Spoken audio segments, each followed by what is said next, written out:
Boa tarde a todos. Vamos iniciar o nosso simpósio sobre financiamento de pesquisa científica no Brasil, organizado pela nossa acadêmica Eliette Busquelat, a quem eu já convido para presidir os trabalhos. É um tema de grande preocupação. Aliás, hoje saiu na Folha uma matéria de uma página inteira, que eu acredito que será até motivo de alguma discussão hoje aqui, mas para ver o impacto, a academia se manifestou, inclusive oficialmente, umas duas, assim que surgiu esse problema que haveria uma redução. A Eliette aproveitou muito bem essa oportunidade de organizar esse simpósio. Os oradores são do mais alto nível, de grandes conhecedores do tema, e todos, inclusive, com responsabilidade nesse tema. E, portanto, vai ser uma tarde longa, mas proveitosa, não tenha dúvida. Isso aqui, pouco a pouco, estava explicando, começa um pouco vazio, mas vai chegando a hora do lanche, que é muito bom, e aí aumenta o perigo que, às vezes, eles comem muito durante o lanche e vão embora depois na segunda parte, mas daqui a pouco os outros estarão chegando aí. Quero agradecer aos oradores já de antemão terem vindo aqui participar disso, agradecer à acadêmica Eliette Busquelat pela boa intuição de perceber rápido a importância do tema, e ele é muito atual. Então, vamos passar a palavra à acadêmica Eliette, que ela vai trabalhar, e o presidente descansa enquanto isso. Eliette, você tem um microfone aí, não tem?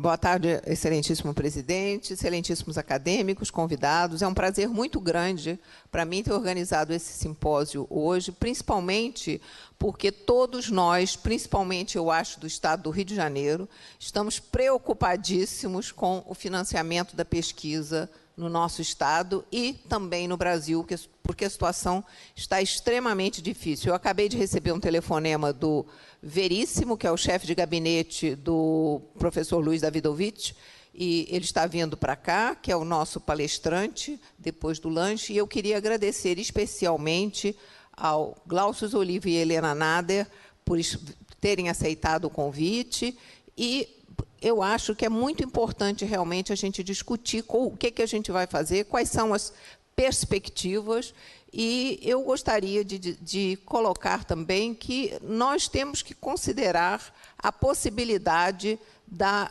empresa privada começar a participar melhor ou mais fortemente dos nossos projetos de pesquisa. Eu também não poderia deixar de agradecer o fato de dois dos nossos brilhantes acadêmicos, o acadêmico Gerson Lima da Silva e Marcelo Morales, terem aceitado o convite para falar, respectivamente, da situação do CNPq, Marcelo Morales, e da FAPERJ, Gerson Lima da Silva.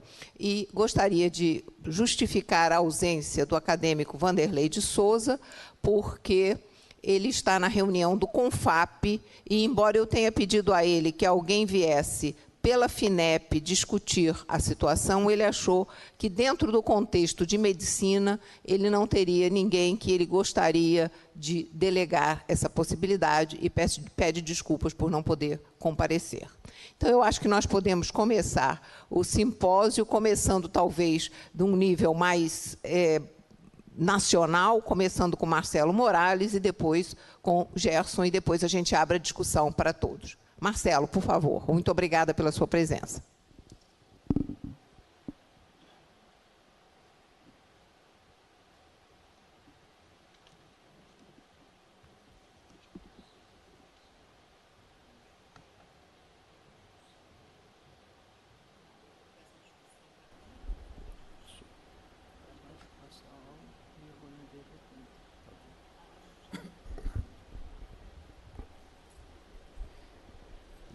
Excelentíssimo presidente, excelentíssima acadêmica Eliette Busquelar, agradeço o convite para falar um pouco sobre a situação do CNPq e um pouco da história do CNPq também e a importância dessa agência fundamental para o desenvolvimento científico e tecnológico do país. Também gostaria de agradecer a presença de Helena Nader e Glaucio Oliva. A ciência e tecnologia brasileira, ela tem um papel importantíssimo no desenvolvimento do país, e o CNPq está inserido nesse contexto. Tem um papel institucional, ele pertence ao Ministério da Ciência, Tecnologia, Inovação e Comunicações, e foi criado em 1951, com a ideia de um visionário, o almirante Álvaro Alberto, que em maio de 46, ele é um engenheiro de formação, ele era representante brasileiro na Comissão de Energia Atômica do Conselho de Segurança da ONU, e propôs, por intermédio da Academia Brasileira de Ciências, a criação de um Conselho Nacional de Pesquisa. E, em 1951, esse sonho foi realizado e o CNPq foi criado. Hoje, no contexto mais atual, a Estratégia Nacional de Ciência e Tecnologia, a qual o CNPq está inserido, tem a importância para a redução da defasagem científica e tecnológica que ainda separa o Brasil das nações mais desenvolvidas, a expansão e a consolidação da liderança brasileira na economia do conhecimento natural e a ampliação das bases para a sustentabilidade ambiental e o desenvolvimento da economia de baixo carbono, e a consolidação do novo padrão de inserção internacional do Brasil e a superação da pobreza e a redução das desigualdades sociais e regionais através da ciência. Então, a gente tem que pensar que a ciência e a inovação são eixos estruturantes do desenvolvimento nacional e isso nós precisamos convencer a todos no Brasil, principalmente os nossos dirigentes. As falsas críticas comuns à ciência brasileira é que a ciência não se interessa por inovação e patentes, isso não é verdade. A ciência brasileira somente está interessada em publicações científicas, também não é verdade. Os pesquisadores brasileiros deveriam dedicar mais à produção de patentes e menos às publicações. Os pesquisadores brasileiros se dedicam às publicações e se empenham de forma importante à produção de patentes, de tal forma que grande parte das patentes são produzidas nas universidades. Docentes pesquisadores que interagem com a indústria deixam de fazer ciência e publicar, isso também não é verdade.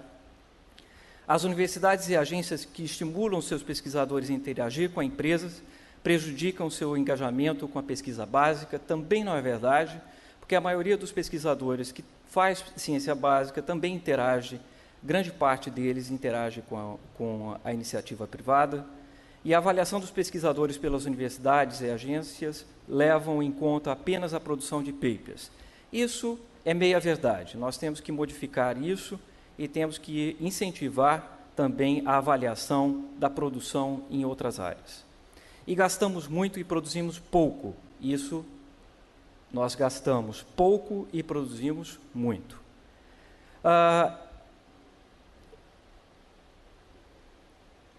Durante os últimos anos, houve um aumento exponencial do número de grupos de pesquisa no país.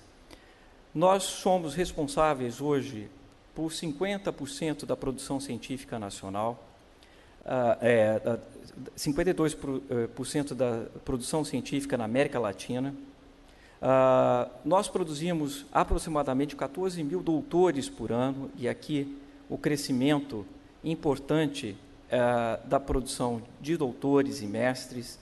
O número de matrículas no ensino superior aumentou de forma importante, o número de docentes com doutorado também aumentou, assim como o orçamento do Ministério da Ciência e Tecnologia até 2015, e o orçamento do CNPq também, CAPES também, e as agências de fomento à pesquisa dos estados também aumentou. Nós chegamos a mais de 2 milhões de currículos no currículo Lattes, no CV Lattes. O Brasil passa, em menos de 20 anos, da 24ª colocação para a 13ª, hoje 14ª, no ranking entre os produtores de pesquisa no mundo. Isso é uma conquista importante. A participação do Brasil no mundo atual, em termos de PIB, é aproximadamente 1,9%. O Brasil tem mais de 60 mil pesquisadores, tem a maior e a mais qualificada comunidade científica e tecnológica da América Latina. Nós somos responsáveis por 2% da publicação científica no mundo, aproximadamente, e tudo isso tem CNPq. Entretanto, o número de patentes ainda é pequeno, o ranking em inovação ainda é pequeno, e se a gente pensar em competitividade do nosso país, é muito pequeno. Ele está em 61ª posição entre 63 economias avaliadas. O Brasil tem um dispêndio em ciência e tecnologia em relação ao PIB muito pequeno em relação às outras nações. A gente está por volta de 1,1% do PIB. Isso deve ter diminuído nesse ano. Mas nós temos exemplos importantes no Brasil, bem-sucedidos, de como transformar o conhecimento em riqueza. Diga-se de passagem, a nossa Petrobras, junto com a nossa COP, que transformou o Brasil em exemplo em prospecção em águas profundas, e isso tem ciência e tecnologia embutido. A nossa Embraer não é à toa que nós produzimos aviões para o mundo inteiro. Isso foi uma decisão de muito tempo atrás em ciência e tecnologia, junto com educação na área, em relação à educação no ITA, e hoje produzimos aviões, aeronaves comerciais para o mundo inteiro. Outro exemplo importante de impacto positivo da ciência e tecnologia no sucesso da economia do Brasil é a nossa Embrapa, junto com as escolas de agronomia anteriormente. Nós conseguimos fundar uma empresa nacional que fez com que o Brasil produzisse soja onde nunca era esperado, por exemplo, no Cerrado. E hoje nós somos o celeiro do mundo, e essa produção nacional tem ciência e tecnologia embutido. Somos líderes em cana-de-açúcar, laranja, café, soja, carne bovina, frango, milho e frutas. Isso não é porque somos um país agrícola, porque produzimos ciência e tecnologia na agricultura. Outro exemplo importante e emblemático foi a crise do Zika.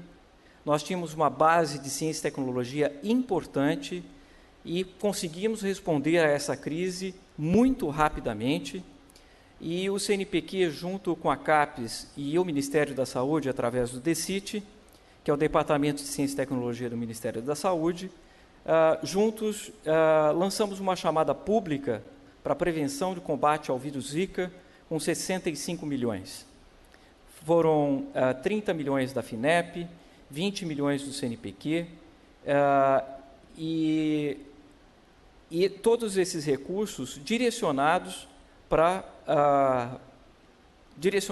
atender a crise instalada, e todos esses projetos estão sendo acompanhados ano a ano através de simpósios para a gente saber qual é o resultado de cada um dos projetos de pesquisa fomentados. O CNPq é uma importante agência de fomento porque ela age não só através do fomento próprio, mas ela é indutora de fomento com outros parceiros. Quando nós colocamos recursos através do CNPq, nós induzimos também parcerias, como, por exemplo, o Programa Primeiros Projetos, o PRONEM, o PRONEX, PPSUS, são projetos direcionados ao SUS. Então, nós colocamos recursos através do CNPq e as agências financiadoras dos estados colocam a sua contrapartida, induzindo a ciência nos estados. É importante também salientar que nós fomentamos bolsas de mestrado, iniciação científica, doutorado.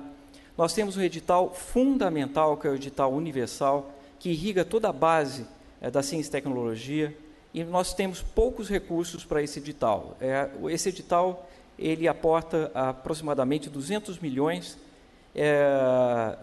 para 2 anos, e é muito pouco para irrigar o sistema nacional, mas ele é importante, mesmo com 200 milhões de reais, ele passa a ser extremamente importante, principalmente nas regiões Norte e Nordeste.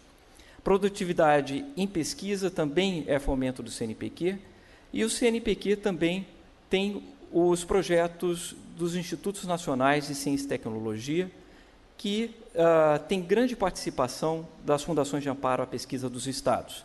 A última edição dos INCTs teve 300 milhões do governo federal e 365 milhões das fundações de amparo dos estados, induzindo a pesquisa em todo o território nacional.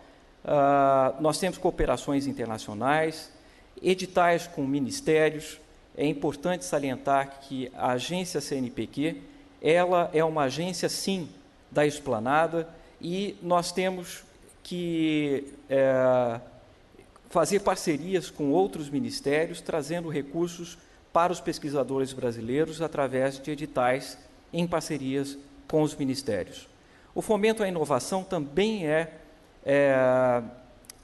a visão do CNPq, o fomento à inovação e também missão do CNPq. Nós temos bolsas de pesquisadores nas empresas, bolsas de fomento tecnológico e outras ações para a inovação que são também importantes.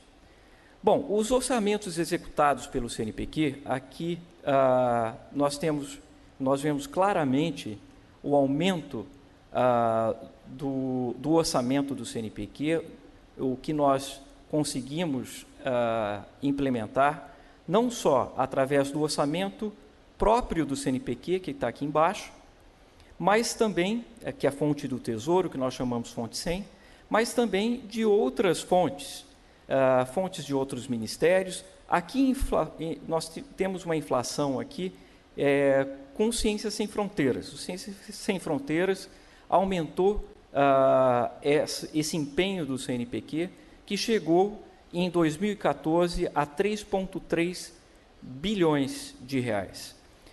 Mas a fonte 100, que é o orçamento próprio do CNPq, vocês podem ver aqui, ela chegou em 2010 a 997 milhões e ficou estagnado aproximadamente, isso que é o grande problema do CNPq.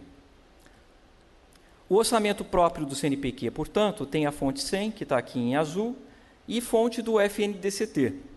Nós passamos a ficar com uma certa dependência do Fundo Nacional de Desenvolvimento Científico e Tecnológico, o FNDCT, que está aqui em marrom. E isso é um orçamento importante, que é aproximadamente quase 600 milhões de reais aqui em 2013 do investimento do FNDCT, que é um recurso importante. Por exemplo, as bolsas de pesquisa PQ estão atreladas 20% ao FNDCT. E bolsas de pesquisador, bolsa PQ, não é bolsa propriamente dita, é fomento à pesquisa, é projeto de pesquisa. Em 2016, nós teríamos uma redução do nosso orçamento, mas com os recursos da repatriação, nós conseguimos aumentar o nosso empenho em 2016.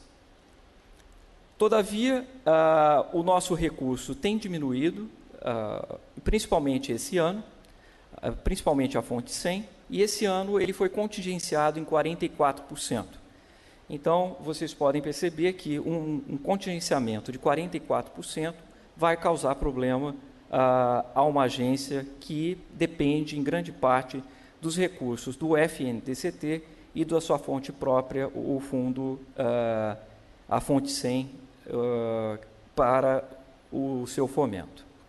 Bom, eu já falei dos Institutos Nacionais de Ciência e Tecnologia, que tem parceria com praticamente todos os estados. A última chamada, nós temos uma distribuição, nós temos 103 até agora, 103 projetos financiados, grande quantidade de pesquisadores em todo o território nacional, isso é muito importante. Nós temos pesquisas de longa duração, por exemplo, os projetos ecológicos de longa duração, que são importantes, coloca a visibilidade do Brasil como um país que se interessa no auxílio à pesquisa, em territórios, nos seus biomas, e fazer o monitoramento dos seus biomas. Isso é muito importante para o Brasil e tem chamado a atenção um programa de 20 anos de duração, como as pesquisas ecológicas de longa duração. A chamada ZICA eu já falei, e eu queria falar sobre as bolsas um pouquinho para vocês, porque as nossas bolsas, ela tem diminuído em número. E a modalidade de iniciação científica, ela chegou a 52 mil, diminuiu um pouco, chegando a 51.191. A produtividade de pesquisa, ela aumentou bastante em 2013, e hoje estava com 17 mil, e hoje nós estamos com 16.400. As bolsas de mestrado também diminuíram de 17 mil em 2011 para 14.500 em 2016, assim como as bolsas de doutorado passaram de 13 mil para 11 mil. O edital universal, só para vocês terem ideia, é aquele que irriga a base da ciência e tecnologia brasileira. Nós tivemos nessa chamada, que tínhamos aproximadamente nas chamadas anteriores, 15 mil propostas, nós tivemos 21 mil propostas na última chamada. E foram aprovados aproximadamente 4.500 projetos, em diferentes faixas.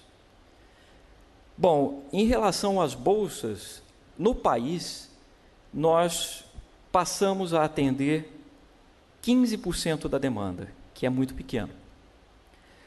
E no exterior, menos de 5%, que é muito preocupante, que coloca o Brasil num problema interessante, porque nós temos o objetivo de internacionalizar a nossa ciência, e com as bolsas no exterior nesse patamar, é um patamar preocupante. Vocês devem ter visto nas últimas semanas o problema do pagamento do CNPq. E eu gostaria de compartilhar isso com a audiência. Os pagamentos de 2017, devido ao contingenciamento, é um problema. A declaração do nosso presidente dizendo que, a partir de setembro, não haveria mais recursos, é um fato. Só que nós conseguimos o apoio do Ministério da Ciência e Tecnologia, com a reação da comunidade científica, que foi bastante importante, que se comprometeu, e aí é promessa, de que os recursos de outubro, novembro e dezembro estão garantidos. Então, nós dependemos desses recursos, que não estão ainda no CNPq, para fazer os pagamentos necessários. Mas nós temos a tranquilidade de ter um ministro forte que nos garantiu que os recursos de outubro, novembro e dezembro serão honrados no CNPq. Mas o problema não para aí. O projeto de lei orçamentária de 2018 coloca como orçamento da fonte 100 do CNPq em 993 milhões de reais, baseado em 2017. Nós precisamos de 1,8 bilhões para chegar até o final de 2018. Então, nós precisamos de expansão de aproximadamente, da fonte 100 mais especificamente, de 500 milhões de reais da fonte 100 no Congresso Nacional para chegar até o final de 2018. Caso contrário, nós estaríamos no mesmo problema que estamos nesse ano. Aqui está a nossa Helena Nader falando sobre a importância da ciência e tecnologia e os riscos que o país corre se não tiver investimentos robustos em ciência e tecnologia para o avanço da nossa economia. Pesquisadores estão saindo do país, a Suzana Herculano é emblemático pelas suas declarações, mas também vários outros pesquisadores e alunos estão deixando o país. Isso é um fato. É preocupante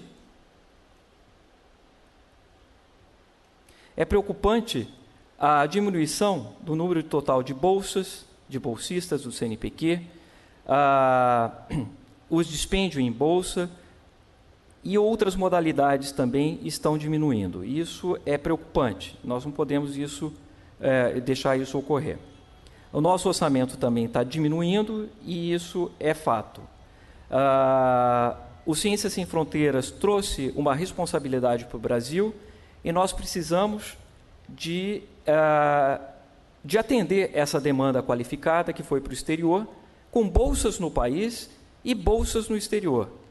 São pesquisadores, mais de 100 mil pesquisadores que foram para o exterior, alunos, e que precisam de bolsas para continuar os seus estudos. O nosso lastro da ciência nacional depende do Fundo Nacional de Desenvolvimento Científico e Tecnológico. É um recurso do Tesouro, contribuição de intervenção no domínio econômico, parcela da receita das empresas beneficiárias de incentivos fiscais, compensação financeira, direito de uso de infraestruturas e recursos naturais, licenças e autorizações, doações, operações de empréstimos. É esse lastro que é o Fundo Nacional de Desenvolvimento Científico e Tecnológico, que fomenta a grande parte da pesquisa científica nacional. Ele tem um problema, porque ele está sendo contingenciado sistematicamente, e isso é um problema. A partir do momento que ele é contingenciado, e é ilegal ser contingenciado, e mudar a palavrinha, é a reserva de contingenciamento, mas o resultado é o mesmo. O recurso não chega às agências como o FINEP e CNPq. E o problema que eu gostaria de compartilhar é que ele é um fundo contábil e tem sido defendido pelo presidente da FINEP a transformação do FNDCT em fundo financeiro, como o Fundo de Amparo ao Trabalhador e o Fundo Social. Porque, como fundo contábil, termina o ano, o recurso que sobrou volta para o Tesouro para fazer superávit primário. Como fundo financeiro, finalizando o ano, os recursos continuam promovendo rendimentos para a ciência e tecnologia. O problema do FNDCT, portanto, é o contingenciamento e as agências são dependentes do FNDCT. Mas a gente tem que falar daquilo que é bom também. Foi anunciado no dia anterior, ontem, que o CNPq destinará 2,5 milhões para a sustentabilidade restritiva à ciência. Foram 6 milhões para Caatinga e o Cerrado, 6 milhões para a pesquisa na Mata Atlântica, Pantanal e Pampa, 2 milhões programados para pesquisa em biodiversidade na Amazônia, 4 milhões direcionados às baías brasileiras e 7,7 milhões para as Olimpíadas e feiras de ciências, fomentando, então, a popularização da ciência. Então, com essa introdução, é importante, eu gosto muito dessa frase de Oswaldo Cruz, meditemos se apenas as nações fortes podem fazer a ciência ou se é a ciência que as fortalece. Isso, nós temos que investir mais em ciência e tecnologia e, quiçá, alcancemos em 2020 uma campanha aqui, 2%, que foi já lançada pelo nosso ex-presidente da ABC, 2% em 2020. Obrigado pela atenção.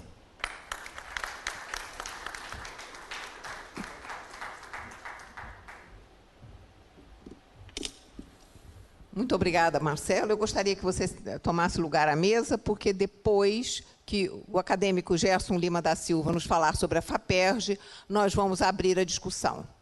Gerson, por favor.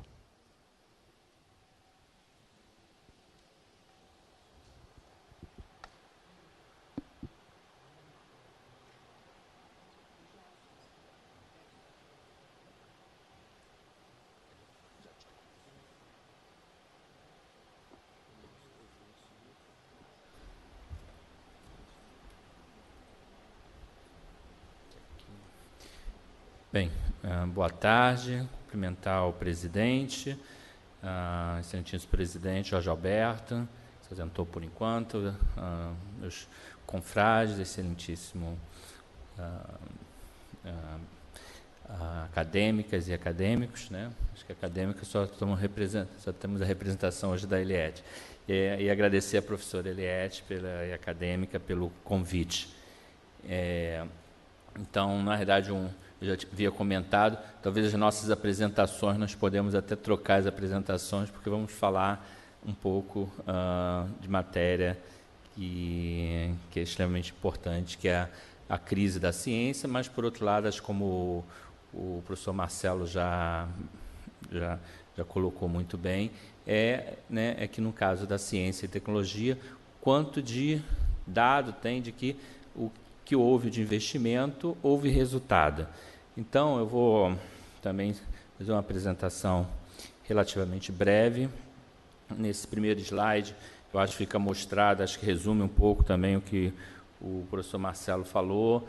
Tivemos avanços importantes nos últimos 20 anos, passamos aí para a 13ª, 14ª posição, estamos formando, acho que o último número de 2015 computado, são 16 mil doutores por ano, é um número grande, é um número também que assusta, que a gente, no momento agora em que a economia está retraindo, que as universidades estão contratando menos, e que o outro braço, o outro componente importante, que é o empresarial, a indústria, também se retraindo e não contratando, nós vamos ter, talvez, pela primeira vez, o problema de ter doutores, entre aspas, desempregados. Sempre houve essa ameaça, nunca aconteceu, então a gente vai torcer também para que isso não ocorra nos próximos anos. Mas, certamente, é um desafio. Temos, ao longo desses 20 anos, tivemos dezenas de universidades de excelência, a USP sempre figurando entre a primeira, dependendo do ranqueamento, no primeiro lugar ou no segundo, outras universidades, dezenas de universidades aparecendo nesses ranqueamentos em excelente posição. Também tivemos êxito em atrair centros de pesquisa de grandes empresas para o Brasil. Isso foi bastante enfático aqui no Rio de Janeiro, vou comentar um pouco mais à frente. E o sistema amadureceu muito em se fazer pesquisa cooperativa, que são recursos relativamente pequenos, quando a gente pensa em outros números, e que deu muitos resultados, acho que principalmente em termos de não só quantitativos, mas qualitativos, publicações em periódicos melhores, e eu diria até que dentro da missão do INCT, que é fazer essa translação para aplicação, muitos INCTs tiveram sucesso em tornar o conhecimento adquirido pelaquela rede de pesquisa muitas vezes em um produto ou um benefício para a saúde, etc. Bem, esses números eu vou passar muito rápido, porque o Marcelo também já falou, o quanto que tem certeza que a Helena e o Luiz também vão falar um pouco isso, o Glaucio, então eu vou passar muito rápido. Mas é sempre bom a gente lembrar o quanto de sucesso tivemos em relação ao mundo. Então, aqui em vermelho é o quanto que aumentou a publicação do mundo, quantas vezes, em torno de 2,5, 3 vezes, enquanto que o Brasil cresceu quase 20 vezes. Foi um crescimento surpreendente, não tanto quanto a China, que é um número aí, acho que o Luiz deve mostrar, mais de 50, próximo aí de 100 vezes, e hoje já desempenha o papel, já está quase ultrapassando os Estados Unidos em produção de conhecimento. Também sabemos muito bem que esse aumento da produção científica se decorreu em grande parte pela capacidade das nossas universidades e institutos de treinar com excelência alunos de mestrado, doutorado, formar doutores. Então, essa correlação praticamente de 100% entre número de artigos publicados e quantidade de doutores sendo formado. É uma curva que, apesar de a gente acreditar que está atingindo uma saturação, certamente, isso eu vou comentar um pouco mais à frente, veio preencher a necessidade que o país tem, se quiser passar de um país em desenvolvimento para um país desenvolvido, mudar de um patamar de 700 pesquisadores por milhão de habitantes, que é típico de países subdesenvolvidos ou em desenvolvimento, para números próximos de 6.000, 7.000, 8.000 pesquisadores por milhão de habitantes.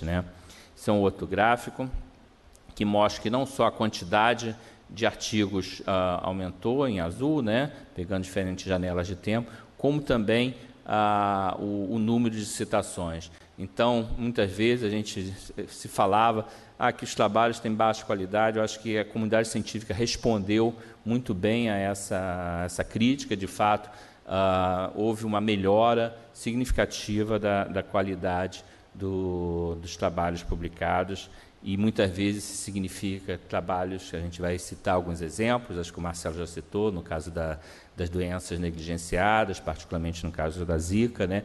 O que traz de resposta muito rápida, né? Aqui mostrando, por exemplo, foi graças exatamente a esse parque, né, essa infraestrutura de ciência e tecnologia, que o Brasil, por exemplo, na área quando se pega uma janela relativamente pequena, de 10 anos, por exemplo, o Brasil tem uma percentagem importante, por exemplo, de conhecimento produzido na área de dengue. Aonde que falhamos, acho que isso quer dizer, o país como nação, né, como Estado, falhou, é quando não foi aproveitada pela nossa indústria a possibilidade de transformar esse conhecimento em, por exemplo, vacinas. Então, a gente hoje sabe que tem uma vacina já autorizada, francesa, por uma empresa francesa, e uma a caminho, sendo desenvolvida lá pelo Butantan, já em fase 3, em cooperação com o NIH, né?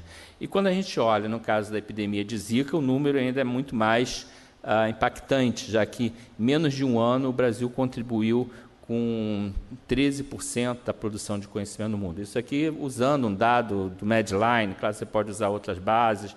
É claro que esses trabalhos têm autores, muitas vezes, de outros países, né? O Medline ele pega sempre o primeiro autor, mas são números muito importantes, e, obviamente, não só em quantidade, mas também em qualidade. Obviamente, poderia ter dezenas de slides aqui, muitos slides, né?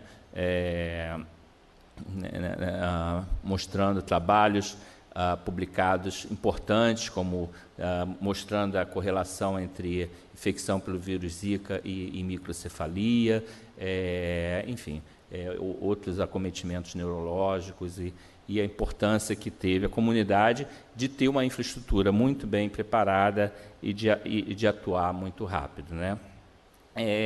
Então, na próxima parte da minha frase, da minha palestra, eu vou falar um pouco, né, desses desafios que a ciência brasileira tem. Depois eu vou particularizar no caso do Rio de Janeiro, né, mas certamente o maior desafio é a gente passar desses 700, 800 pesquisadores por milhão de habitantes, passar para esse quadrante aqui. Eu estou usando até o termo que o professor Jorge Guimarães usa, ele divide esse gráfico aqui em 4 quadrantes, e é uma maneira muito boa de expressar isso. Obviamente, aqui só tem países, obviamente, que atingiram um excelente grau de desenvolvimento, né? Esse gráfico também o Marcelo já mostrou, né? Temos, ao longo dos anos, ficado num patamar de em torno de 1,2% do PIB, dos quais em torno um pouquinho mais da metade são investimentos públicos, a outra metade investimentos privados, ainda muito longe de países como Coreia do Sul, que acho que próximo de 4%, chegou ano passado a 4,4%, Israel 4,2%, só para mencionar um país maior, um país menor. A China, né, que segundo o último número, esse gráfico aqui, a China está desatualizada. A China é tão rápida que você precisaria atualizar ano a ano, né? Então ela já encostou em 2% do PIB em investimentos em ciência e tecnologia, em pesquisa e desenvolvimento, né? Eu gosto de apresentar, obviamente a gente é um sonho passar para 2%, eu diria que é um sonho, porque é um desafio muito difícil de se chegar, porque a gente precisaria ter não só os investimentos públicos, que vem caindo, como já foi mostrado pelo Marcelo, como também precisaria ter o setor, a gente conseguir convencer o setor privado da importância estratégica, especialmente para as suas empresas, da ciência e tecnologia, né?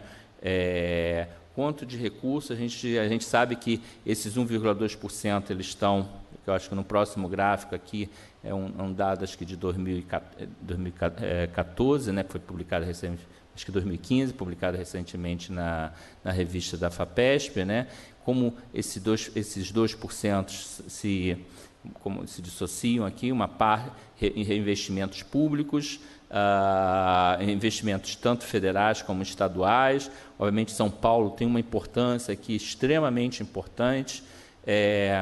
Eu perdi, né, que eu considerava um amigo, né, ex-secretário de Fazenda, não vou mencionar o nome por educação, em que ele achava que não era importante você ter essa questão do recurso ser preso à Constituição, né, você ter a vinculação do recurso do orçamento de um Estado, enfim, você ter vinculações como da ciência e tecnologia, saúde, etc., né? E eu falei, olha, São Paulo tem e coloca nas suas universidades estaduais e na FAPESP, e é por isso que São Paulo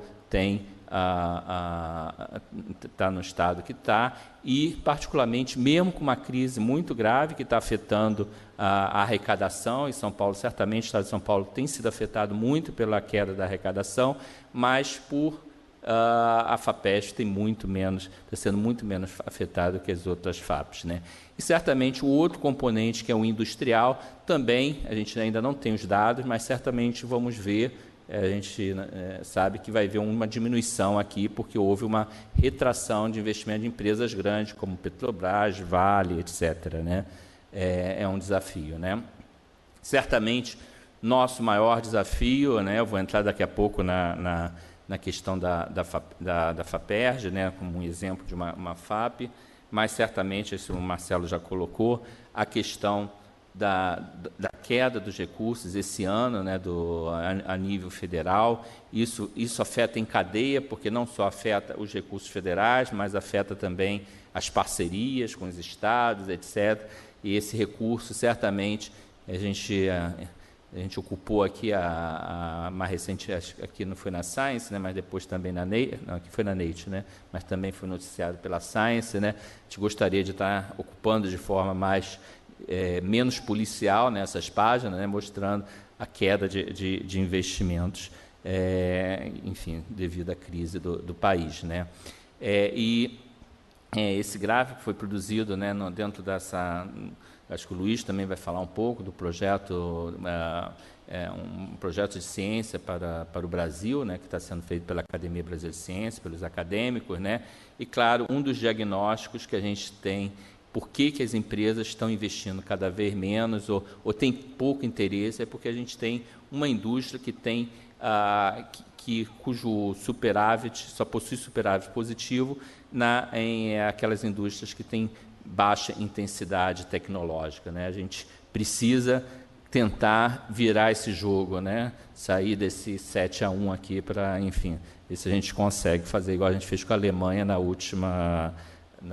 foi na Olimpíada, né? Vamos ver se a gente consegue fazer. Certamente não é uma tarefa fácil, porque a gente precisaria ter, né, sair um pouco dessa conversa, né, da economia, etc., e ir para a questão da produção de conhecimento. Não vou falar muito aqui, porque certamente o Luiz vai falar num projeto de ciência para o Brasil, pensando a longo prazo, 10, 20 anos, aonde que podemos buscar o nosso projeto de ida à Lua, né? O Luiz deve falar um pouco isso, né? E, claro, e sempre a importância que tem, toda vez que tem diminuição de recursos financeiros, seja a nível federal, seja a nível do Estado, nós, cientistas, somos muito cobrados, temos que fazer projetos aplicados, temos que deixar de apoiar projetos de longo prazo, projetos básicos, e, na verdade, isso é um grande tiro no pé, isso é matar a galinha de ovos de ouros, é matar aqui a raiz de todo o conhecimento, né? 99,9999%. Acho que esse gráfico aí é até da professora Helena Nader, que acho que ela que contribuiu dentro do grupo de ciências básicas, né?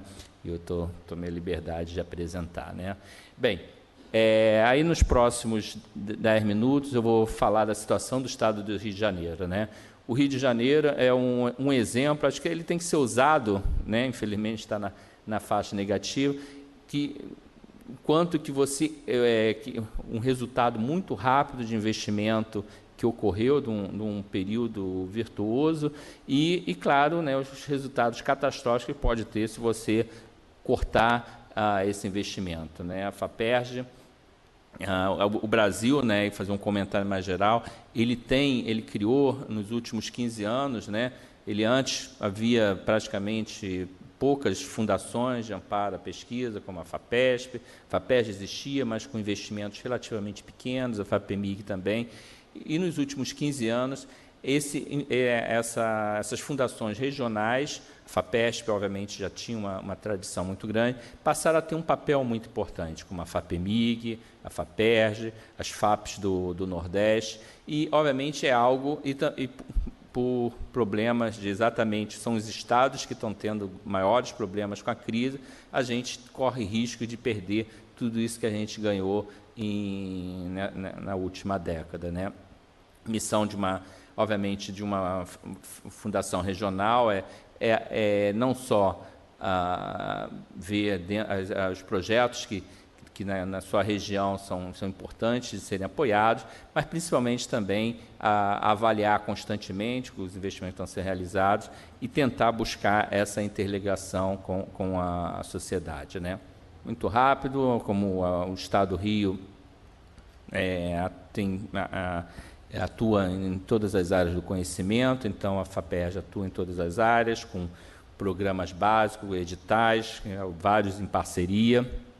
E eu acho que esse gráfico aqui resume muito bem o que foi, né, a última década, um crescimento constante, né, chegando aqui próximo dos 500 milhões, que em 2014 eu enchi a boca quando estava do lado do meu colega Brito e dizia assim: Brito, o Estado do Rio investe por pesquisador mais do que a FAPESP. Parece que eu devia ter ficado calado, né? Porque, enfim, e não só empenhava, como pagava, né? Que é o que está mostrado aqui. Já em 2015, a gente teve uma diminuição impressionante, né? A FAPERJ tem destinado pela Constituição 2% da receita líquida para o seu orçamento, né?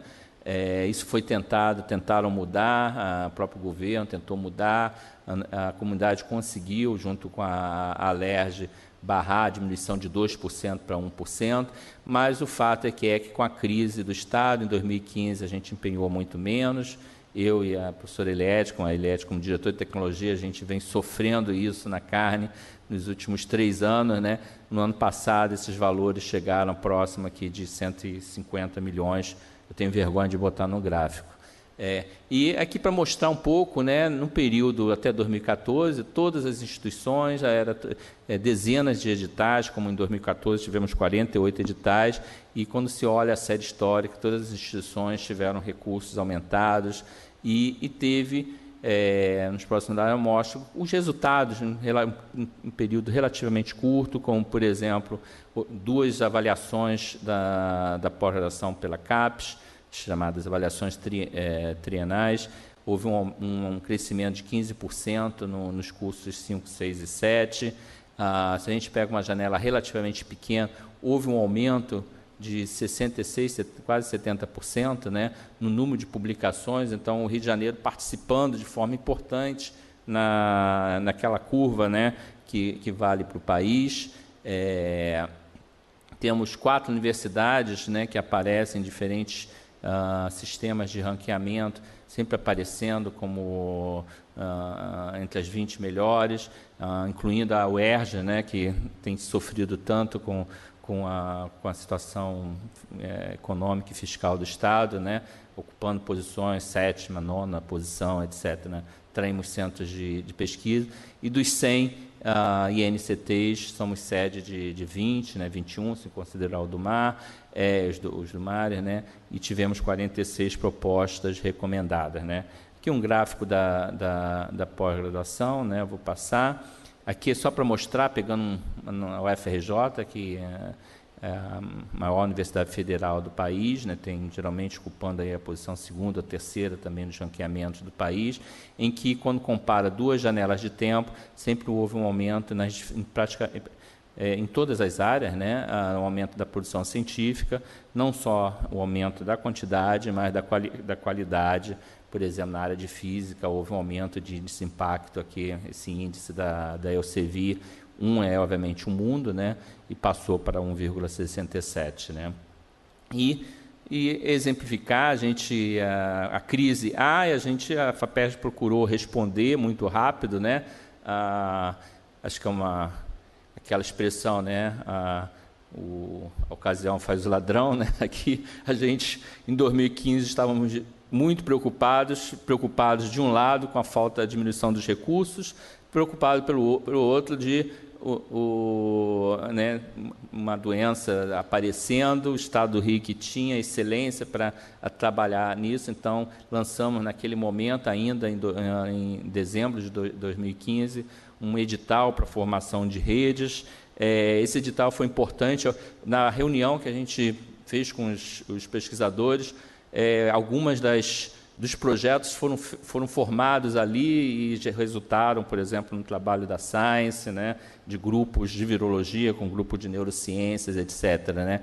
Então, no final, foram 6 redes, né, abordando os diferentes aspectos aí fizemos um edital voltado para a arbovirose, não só Zika, mas Zika, chikungunya e dengue, e obviamente se estende também a febre amarela. Né? Então, muito rápido, né, são cerca de 500 pesquisadores, né, 400 pesquisadores sêniores, né? E se a gente considerar aí os mestres, doutores, alunos de iniciação científica, é uma rede formada por mais de 1.500 pessoas trabalhando e recebendo recursos, mesmo numa condição muito difícil do Estado, né? Alocamos cerca de 12 milhões de reais, dos quais já cerca de 50% já foram desembolsados. Né? E isso, como mostrado, se no Brasil houve uma participação importante na produção de conhecimento em Zika em relação ao mundo, o Estado do Rio produz cerca de 1/3, né, um pouco mais de 1/3 da produção de conhecimento. E aí, claro, né, a gente tem que olhar para frente. Né? Eu aprendi com o meu orientador do pós-doutorado, o Gregório Weber, que não adianta olhar para trás, né? A gente tem que olhar para frente. A FAPERJ está ainda na Constituição, que ela tem o seu orçamento destinado à pesquisa vindo da arrecadação, 2% da arrecadação líquida do Estado. Temos problemas, como a gente deve à comunidade científica, né, agora esse número já está atualizado para perto de 460 milhões, todos em áreas muito importantes, né, e que a FAPERJ acredita que requer, né, que parte do que a gente considera a recuperação do Estado inclua a ciência, a tecnologia, inclua a educação superior, inclua as nossas universidades estaduais, especialmente a UERJ, para a gente não perder tudo que foi feito nos últimos 20 e 30 anos. Eu termino aqui com essa frase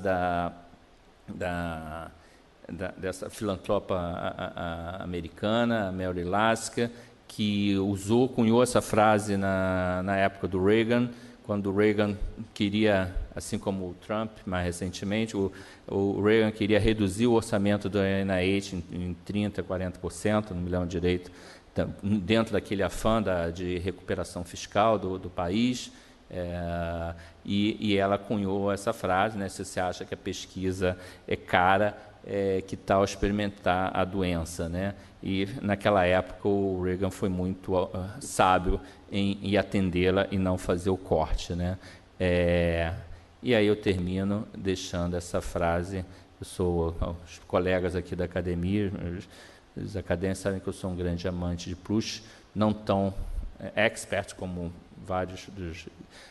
vários acadêmicos aqui, mas eu acho que é uma frase que a gente tem que sonhar com futuro.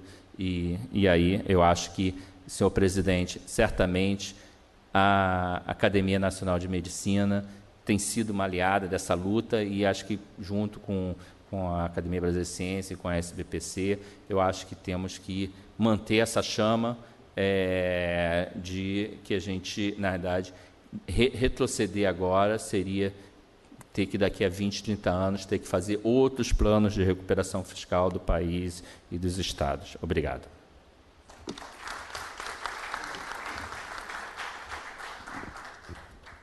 Gerson, eu gostaria que você viesse para a mesa, porque nós vamos começar a discussão das apresentações dos acadêmicos Marcelo Morales e Gerson Lima da Silva. Antes disso, eu gostaria de dar as boas-vindas ao presidente da nossa co-irmã, Academia Brasileira de Ciências. Muito bem-vindo, Luiz Davidovich, e muito obrigado por participar do nosso simpósio. E também gostaria de cumprimentar a professora Doris Rosenthal, que foi professora de muitos de nós, inclusive minha, e estou muito feliz que você veio assistir, Doris. Muito obrigada.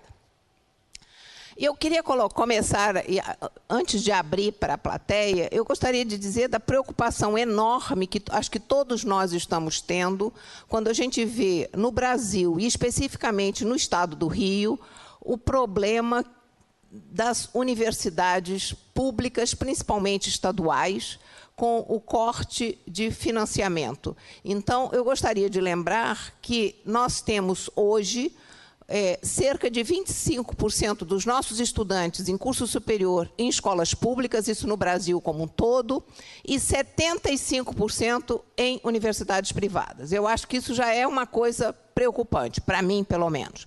Agora, quando nós vemos que, além disso, o número de estudantes inscritos para o vestibular da UERJ caiu em mais de 50%, isto é ainda mais preocupante. E nós temos agora uma situação de um despencamento, se é que essa palavra existe, do nível de financiamento aqui no Estado e, de uma maneira geral, como foi mostrado pelos acadêmicos Marcelo e Gerson.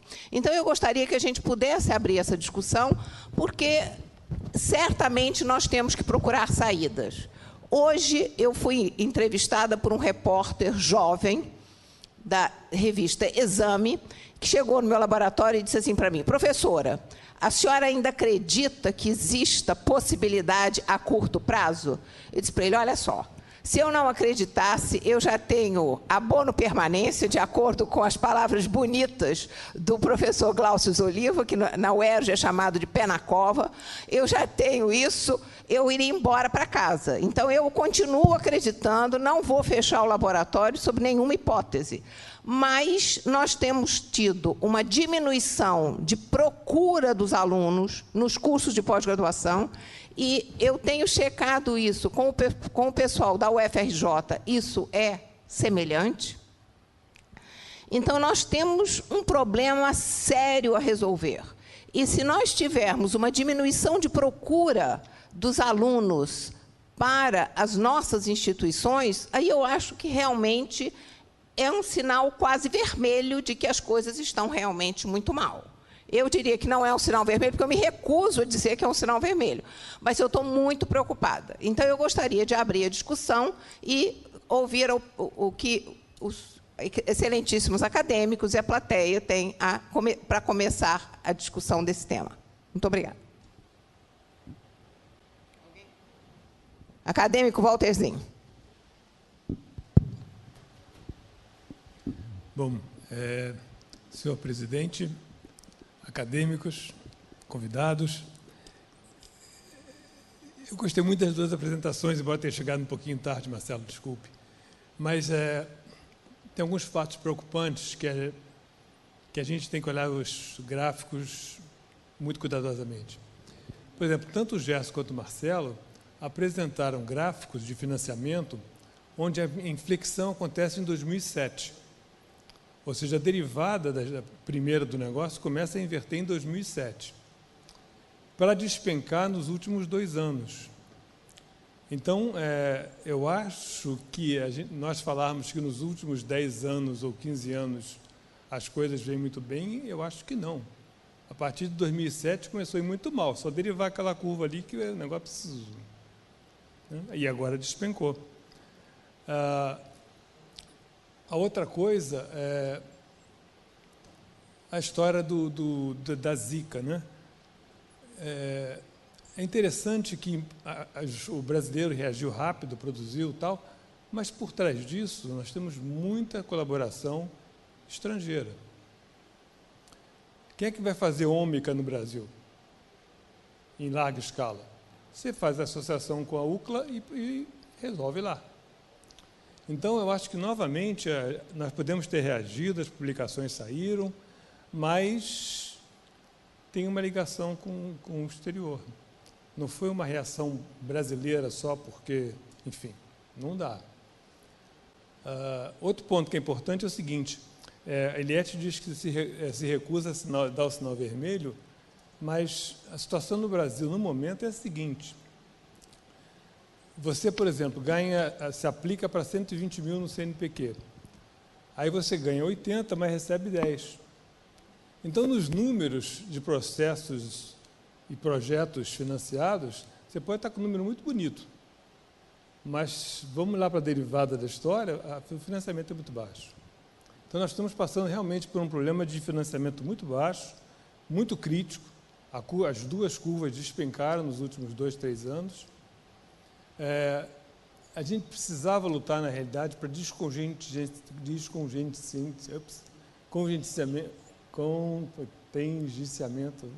estou no inglês misturado, desculpe. Mas, enfim, contingenciar não pode.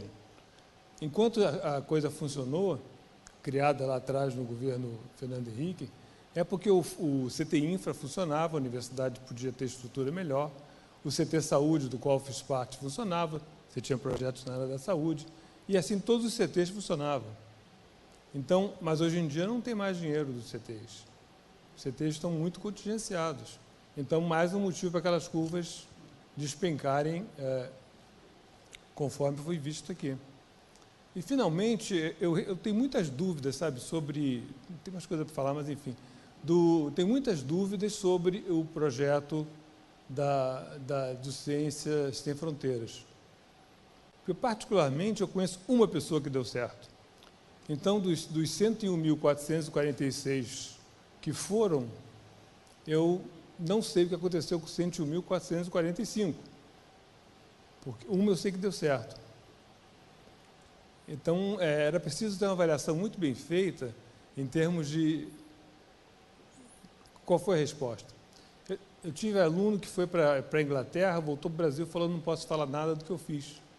Porque o dinheiro que pagou a minha bolsa foi a Glaxo, eu assinei um termo de sigilo, não posso falar nada do que eu fiz, não posso transmitir nada do que eu aprendi, e a gente pagou para, ou seja, o dinheiro da Glaxo, metade da Glaxo, metade do Brasil, não sei como foi feito o arranjo, mas o aluno foi e voltou e não pôde nem me dizer o que ele fez. Estava em sigilo. E assim deve ter outros também. Mas, enfim, 101 mil, Marcelo, para a gente arranjar bolsa para essa turma, é muita bolsa. E era preciso, como eu falei, fazer uma avaliação bem boa de o que foi aproveitado disso, sabe? E tirar o apelido de Ciências Sem Futuro desse projeto, porque como as pessoas falam, o pessoal das ciências duras, eles chamam de Ciências Sem Futuro. Porque o resultado foi muito, que a gente vê, foi muito pequeno. Eliette, eu concordo com você plenamente, a procura de alunos de ser mestrado, doutorado, caiu muito, muito, não só em número, como em qualidade. Os alunos vêm mal formados, eles não sabem nada de matemática, nem querem saber, nada de física, nem querem saber. Você bota uma lei básica de mecânica no quadro do aula de mecânica respiratória, você bota a primeira lei da mecânica, todo mundo patina. Lei da eletricidade, ninguém sabe nada. Então, acho que a história é bastante importante e a gente tem que ver inflexão em 2007. O que vai acontecer para recuperar isso agora, vão ser mais 10 anos. E aí, Eliette, você vai estar aposentada de qualquer jeito, eu vou estar aposentado de qualquer jeito. As pessoas que, no momento, tem muitos pesquisadores de porte em via de se aposentar. e os recursos, como você falou, não existem, né? São muito escassos. Então, nós temos que ver com muito cuidado esses números todos, porque tem um tempo muito grande entre a injeção do dinheiro e aparecer o resultado em ciência. Isso não é um negócio que você botou gasolina, sai acelerando o carro, porque não funciona assim. Todos nós sabemos disso. Bom, então, eram alguns comentários que eu queria fazer. Muito obrigado. Muito obrigada, acadêmico Walter. Eu passo a palavra ao nosso presidente, acadêmico Jorge Alberto Costa Silva. Bom, quero parabenizar mais uma vez, mas depois que falaram, os acadêmicos Gerson Lima e Marcelo Morales, pela visão que nos transmitiram aqui, mas fazer alguns comentários. A história desses simpósios que estamos organizando já há algum tempo não é somente transmitir conhecimentos daqui para aí, mas é também obtermos conhecimento de fora para o papel desta academia, né? E esse tema hoje é muito importante. E aproveito a frase do nosso colega acadêmico Walter Zimmer, quando ele fala que a história é muito importante. Pegarmos um fato num momento pode ser de 1 ano, pode ser 2 anos ou 3 anos, muitas vezes não compreendemos, e aí passamos apenas a reclamar, em suma, solicitar soluções, quando, na realidade, o fenômeno passa por isso que estamos fazendo aqui. Primeiro, compreender por que isso aconteceu, como é que isso chegou. Então, você falou, a história é muito importante. Eu acho a história muito importante em tudo que é na sociedade humana. No último simpósio aqui, tivemos a oportunidade de falarmos sobre a história da medicina. Um simpósio há uma semana, muito interessante. E quando houve a história da patologia, eu fiz até uma intervenção, eu disse, na história da patologia geral, que foram citados vários nomes, não só por deformação profissional, mas também pela minha compreensão de história, eu falei que faltou citar Sigmund Freud como o homem que realmente fez uma grande revolução na patologia geral. Quando ele transforma a patologia geral de uma patologia que eu chamo visual, quer dizer, aquilo que você, pelos sentidos, você constrói, era pelo tato, pela visão, pelo olfato, pelo paladar. E o Freud introduz uma dimensão, a dimensão histórica, compreender a história do doente, como é que aquilo começou, às vezes começou muito antes, começou até na formação educacional dele, na estrutura familiar, na profissão, seja lá no que for. Também esse fato aqui nos faz refletir como é que isso começou.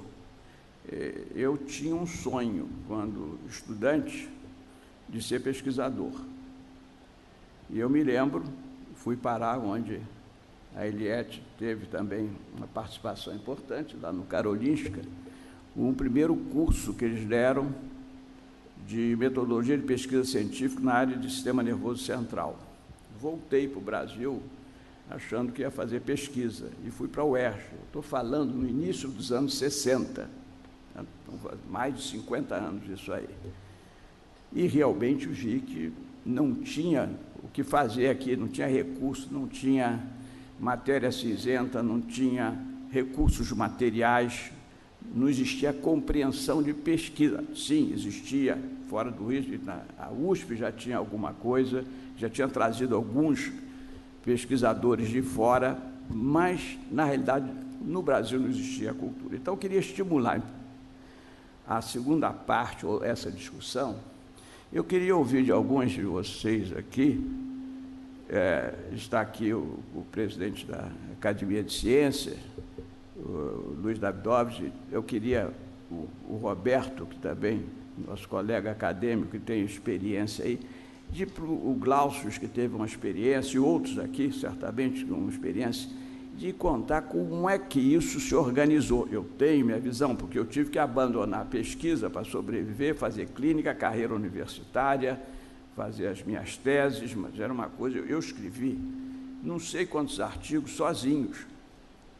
Eu hoje não consigo, eu continuo escrevendo 2 artigos por ano, em revista com peer review, isso tudo, mas eu tenho que escrever com um grupo de pessoas, porque sozinho eu não consigo escrever mais nada. E antes, fazia sozinho. Eu fui pioneiro em ensaios clínicos no Brasil, fiz os primeiros na área de psiquiatria. Era uma coisa, era ensaio aberto primeiro. Eu dava o medicamento, eu observava. Eu chegava no congresso e eu dizia, a minha experiência pessoal, quer dizer, eu não tinha dados científicos, metodológicos para contar como é que eu cheguei àquela conclusão. Eu cheguei àquela conclusão porque eu vi tantas vezes a coisa acontecer e tirei umas conclusões, já tirava conclusões. Depois surgem os primeiros ensaios duplo cego, controlado, contra placebo. Bom, fiz parte dessa história. Aí aprendi a desenhar protocolo de pesquisa clínica, o que, aliás, não posso reclamar, porque me deu um bom dinheiro, porque todos os laboratórios começaram a me pedir para escrever esses protocolos.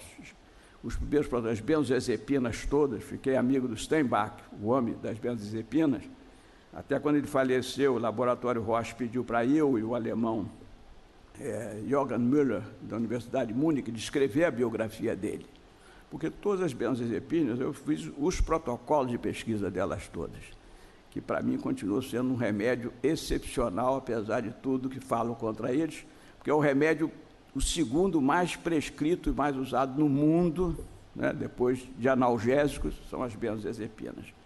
Mas eu fiz parte de todo esse processo, mas isso nunca deixou a minha cabeça a importância da pesquisa clínica. Procurei, nos organismos internacionais que eu presidi, estimular muito pesquisa clínica. E aqui, depois do meu programa de trabalho, eu criei, em núcleos, eu fiz núcleos, eu criei um núcleo de relações institucionais. Uma para o Brasil, para a academia sair daqui e lá fora, o professor Camargo, nosso ilustre acadêmico Camargo, que é o segundo vice-presidente, vai tomar conta dessa parte, e o Zé Luiz, que foi presidente da Associação Mundial de Medicina, fazendo a parte internacional. Aliás, o acadêmico Walter Zinsch, nós vamos conversar ainda hoje sobre esse assunto, porque eu quero estabelecer esses vínculos com as instituições nacionais, está aqui, FINEP, FAPERJ, CNPq. Por que a academia não participa mais com a matéria cinzenta que tem aqui? São 100, mas são 100 em que a matéria cinzenta é pesada e pode fazer muito. E ela tem uma coisa que ninguém tem, 188 anos. E isso, para mim, tem uma importância muito grande. Eu me lembro, contei essa história do professor Neves Manta, que foi acadêmico, que era um grande amigo meu, e me chamava de menino, e viveu até 98 anos dançando, era o acadêmico que mais dançava. Com 98 anos dançava, sedutor, tirava todas as moças bonitas das festas. E ele dizia, menino, eu tenho uma vantagem sobre você enorme, e que então vamos parar a nossa discussão. Falei, qual é, professor Manta? Eu já tive a sua idade, você não sabe se vai ter a minha. Você está entendendo? E aí ele me calava realmente. Então, 188 anos, qualquer outra instituição para fazer, aí nós já teremos também avançado, certo? Então, teremos sempre 188 anos na frente, ou 100 anos na frente, ou 50 na frente. Então, vamos usar isso daí, essa instituição criada por D. Pedro I. Então, o objetivo é abri-la, sair daqui do intramuros e ir para o extramuros, e aproveito que estou aqui, eu gostaria muito de fazer sessões, aliás, sabe disso, com outras academias, a Academia de Ciência, uma delas, a Academia de Letras, outra delas, a Academia de Filosofia. Vamos dialogar, não dialogamos, estamos dentro do mesmo barco. Então, eu queria dar essa informação e queria provocá-los aqui a contar um pouquinho como é que essa história começou e como é que ela se desorganizou. E isso, o professor Walterzinho fez, eu fui para fora do Brasil muitas vezes. Eu hoje, aliás, até hoje, na minha idade, quase aos 80, né, cheguei hoje do estrangeiro, procuro chegar às quarta-feira ou quinta de manhã para estar aqui sempre, mas continuo me alimentando mais fora do que aqui dentro, em termos de ciência. E por que nós não fazemos isso aqui? Então, eu aproveito essa oportunidade que tem pessoas da maior importância hoje, de fora da academia, para que conversemos sobre isso. Como é que nós podemos discutir a importância desse assunto, mas agora eu queria aprender como é que essa história de pesquisa se montou muito bem. Criamos instituições fantásticas governamentais, como a FAPERJ, FINEP, CNPq, está ali Glaucio Oliva, presidiu o CNPq. Como é que isso montou? E isso estava indo muito bem e, de repente, como é que isso desmontou? E eu não acredito que se tenha desmontado só pela crise econômica. Eu acho que há muito mais uma crise cultural no país do que uma crise financeira, certo? A crise financeira existe, sim, mas eu acho que vem muito antes uma crise cultural, de se entender os valores reais. A última frase que você mostrou ali, pesquisa é cara, vamos ver doença, certo? Isso é cultura, né? Quem disse foi a criadora de um grande prêmio nos Estados Unidos. Então, eu gostaria de estimular e gostaria de ouvir. Eu estou fazendo uma pergunta, não estou respondendo, não. Estou fazendo uma pergunta, queria que, por favor, vocês me respondam. Tá, Nilson. Acadêmico Davidovich.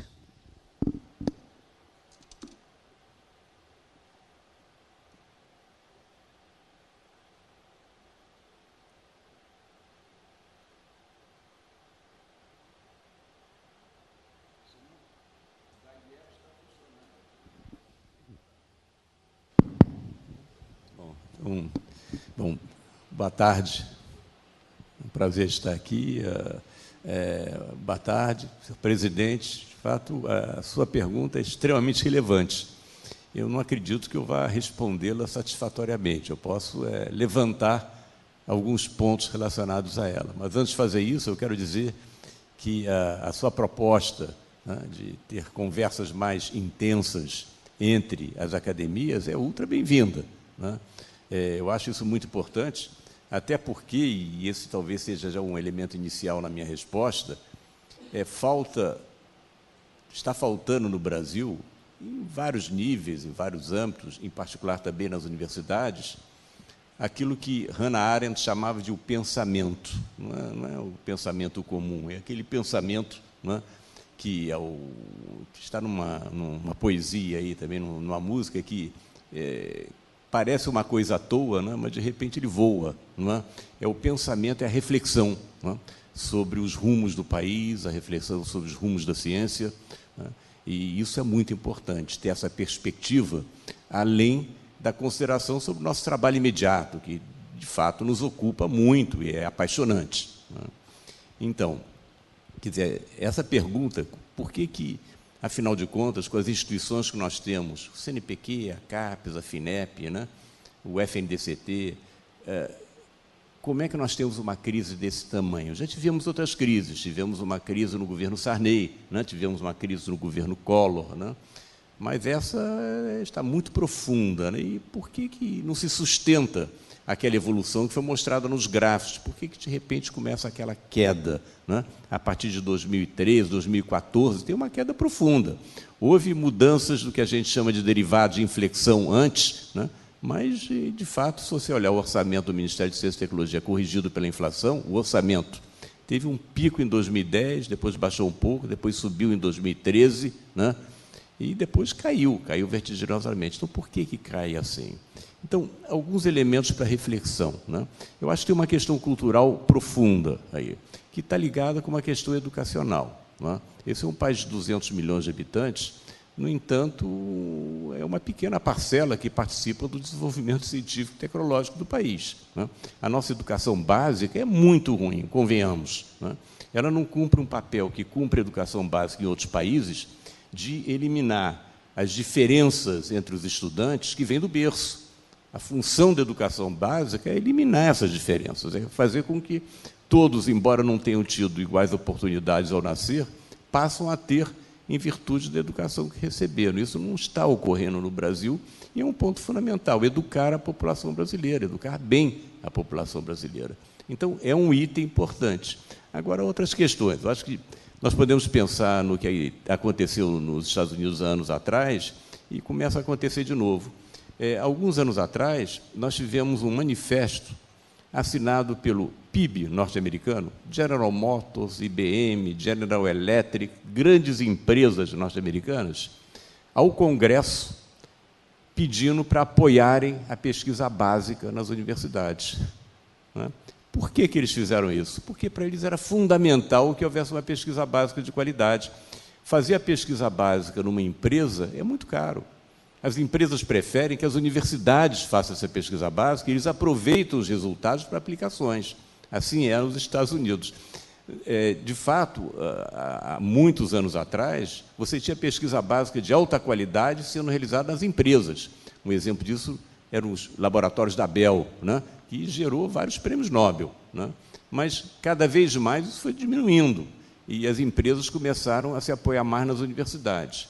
Aqui no Brasil, nós tivemos grandes exemplos de realizações da academia, além daquelas curvas que foram mostradas, produção científica, né, e produção de doutores, houve grandes exemplos, alguns conhecidos de todos aqui, certamente, de benefícios diretos para a sociedade a partir da pesquisa realizada pela universidade. Né? Se não houvesse uma pesquisa boa nas universidades, comecemos pelo Zika, que é conhecido aqui nessa academia muito bem, né? Não teríamos a possibilidade de um enfrentamento dessa epidemia como tivemos aqui. Havia equipes bem preparadas que puderam enfrentá-lo. Mas, muito antes disso, né, nós não teríamos tido uma pujança na agricultura brasileira se não fosse pela ciência. Né? Aqui mesmo no estado do Rio de Janeiro, né, a doutora Joana Doberainer, que foi vice-presidente da Academia Brasileira de Ciências, trabalhando na Universidade Federal Rural do Rio de Janeiro, descobriu um método de injetar nitrogênio no solo usando meios bacteriológicos. Não é? Esse método faz com que o Brasil, hoje em dia, não tenha que importar fertilizante nitrogenado. Isso, além de ser um método também que produz menos poluição, então dá crédito de carbono para o Brasil. Esse método representa... O fato do Brasil usar isso representa uma economia, por não ter que importar fertilizantes nitrogenados, da ordem de 15 bilhões de reais por ano. Então, é um exemplo direto, né, de um retorno para o Brasil vindo da pesquisa universitária. Né? Tem muitos outros. Né? Me lembro que, anos atrás, muita gente dizia o pré-sal não vai dar certo, isso é uma aventura. Pré-sal, hoje em dia, é responsável por cerca de 47% da produção de petróleo no Brasil. Por que chegou nisso? Porque envolveu vários laboratórios de geologia, geofísica, química, matemática, física, né? Engenharia, em várias universidades brasileiras. Então, tem muito exemplo desse sucesso. No entanto, o parque industrial, especialmente o parque industrial voltado para a inovação no Brasil, ainda é muito reduzido. Isso reduz o apoio de um setor importante, que poderia ser importante do PIB nacional, à ciência e tecnologia. Então, quando fecha uma UERJ, né, quem reclama? É a comunidade acadêmica que está reclamando. Imaginem, né, se os professores de Berkeley, né, não estiverem recebendo seus salários. Isso seria uma grande crise nos Estados Unidos. Se os professores da École Normale Supérieure, nos Estados Unidos, pararem de receber, se aquilo fechar, né, grande crise nacional, é impossível de conceber. Aqui, uma universidade para de funcionar, a comunidade acadêmica reclama, mas você não vê, né, empresas reclamando, dizendo, não, nós precisamos daquele pessoal. Então, acho que esse é um fator que ajuda a explicar, não completamente, mas em parte, a instabilidade do apoio à ciência no Brasil. Certo? Há fatores históricos, há fatores culturais, certamente, né? Mas nós precisamos transformar isso. E uma transformação, eu acho, tem que vir por parte desse setor importante do PIB nacional. Eu acho até curioso, isso é algo a discutir, que os setores ligados à agricultura brasileira não reclamem com mais veemência dessa crise de financiamento da pesquisa, porque eles lucraram muito com isso. E nossos colegas da Embrapa dizem que as conquistas que eles conseguiram foram feitas com equipamentos que já estão ficando ultrapassados, obsoletos. Então, até essa área de segurança alimentar, de agricultura, que é uma área fundamental para a economia brasileira, está em risco também. Então, mas, por outro lado, eu não ouço clamores dos setores lá da agricultura dizendo não, tem que apoiar mais a pesquisa, né? Isso eu acho curioso. Eu confesso que isso eu não entendo muito bem, né? Por parte da população em geral, quando você faz uma pesquisa de opinião, isso foi feito em várias épocas, o que você acha da ciência? A ciência é muito importante. Você apoiaria um aumento de investimento na ciência? Tem uma pesquisa recente feita pelo CGE. Você apoiaria a ciência? Você apoiaria um investimento maior em ciência, ainda que isso prejudicasse outros setores? 70%, 80% dizem que sim, né? Mas isso é muito abstrato. Quando chega na hora lá do Congresso, dos parlamentares, né, pegarem orçamento para uma estrada no seu município ou para a ciência, eles vão para a estrada no município. Então, eu acho que falta um entendimento grande da população brasileira em relação à importância da ciência e falta uma participação maior das empresas, né, na defesa da pesquisa científica e tecnológica. Tivemos isso num episódio, não é, Helena? Foi em 2012. Né? Na Folha de São Paulo, nós conseguimos publicar uma página inteira na Folha, né? O título foi Em Defesa da Ciência, Tecnologia e Inovação. Foi quando começou aquela queda. Em 2010 tivemos o pico no orçamento, depois, 2011, 2012, começou a baixar, corte no orçamento. Uma página inteira assinada por ABC, SBPC, Confederação Nacional das Indústrias, Fiesp, né? Federação das Indústrias do Rio de Janeiro, de Minas Gerais, Rio Grande do Sul entrou também, se não me engano. Várias federações de indústria entraram naquela época, né? Página inteira. Consequência disso, em 2013 aumentou o orçamento, né?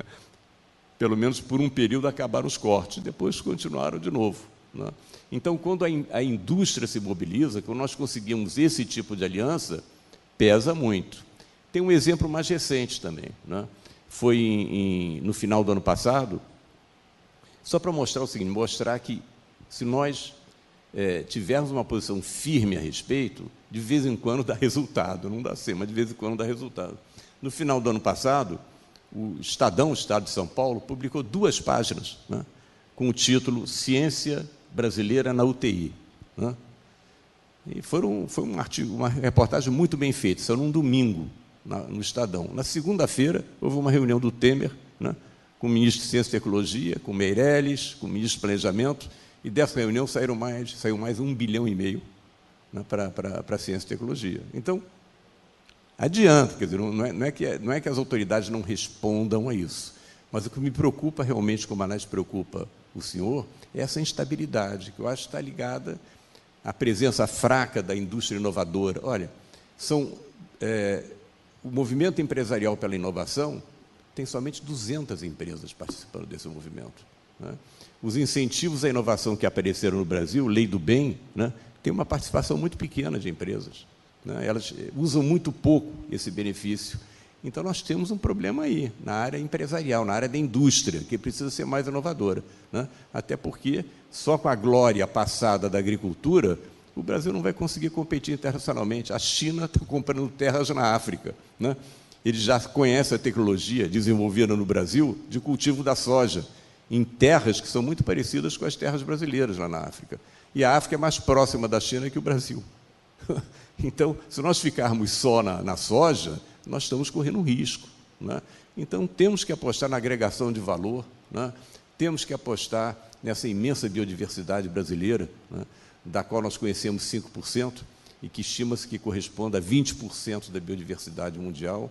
Enfim, é uma biodiversidade que pode servir de base para o desenvolvimento de uma biotecnologia, né, que leve a medicamentos, fármacos, né, em benefício da sociedade brasileira e da sociedade mundial, né? O Brasil pode ter um papel muito importante nisso aí, né? Faltam projetos mobilizadores, mas eu vou falar mais sobre isso quando eu falar sobre o futuro da ciência no Brasil, tá certo? Sobre o que a gente pode fazer, né, diante desse quadro. Esse, aliás, foi um título que a Eliette atribuiu à minha fala, que ela ficou insistindo para mim, deu o título, eu não dava, e ela botou o futuro da ciência. Então, tudo bem, falarei sobre isso na minha fala. Então, só apenas algumas considerações, não responde completamente a sua pergunta, dá alguns elementos, né, mas eu lhe agradeço muito por trazer essa questão à baila e também pela oferta de conversa e de participação. Eu acho que isso é muito importante. Nós temos que ter essas conversas, temos que fazer reuniões conjuntas, temos que pensar conjuntamente, né, essas questões, mas assim com um horizonte mais amplo, pensar para frente, né, ter um pensamento, enfim, sobre o nosso país e o que é que nós podemos fazer por ele, né, dentro da nossa área de competência. É isso.